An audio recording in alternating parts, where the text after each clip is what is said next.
Well, it's very difficult to have cooperation from the EU after we were so rude to the EU, and No, we weren't. We left after a democratic vote. That wasn't being agreed to. No, okay, fair enough. But remembering what Liz Truss said about the relationship with the French, and before that, it was very cordial, and it does look as though Rishi Sunak is trying to go somewhat towards mending the relationship. It's really difficult when it seems like you've been antagonizing people, and yes, this is a global problem, but then we've got to go to the stem of the issue: wars.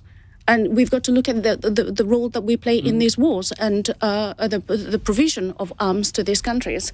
That does actually cause the problems that we're having right now. Just throwing money at this, to the French, it's not going to work. It's not going to stop the boats. And this is a very good policy for people to, as we're heading to the election, this, some people will look at this as the only policy that the current government has to fight the next general election on. And unfortunately, the most vulnerable people are being they've been thrown under the bus in order for a political statement to be made. It's completely unfair, and I would say cruel, because these are people who are genuinely traumatized. These are the low of the low. If you're going to pick on anybody, don't pick on somebody who has lost everything.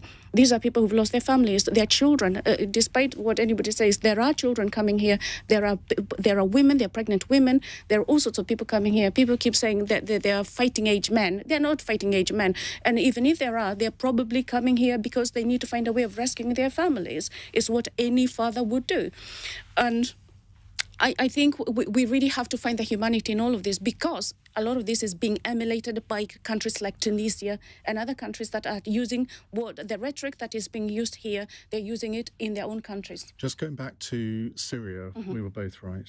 I was right. Yeah. I was right in 2013, but you were right in Yes, 2018. I knew. So Yeah, apologies that's okay. I knew. David, I know you want to come back. But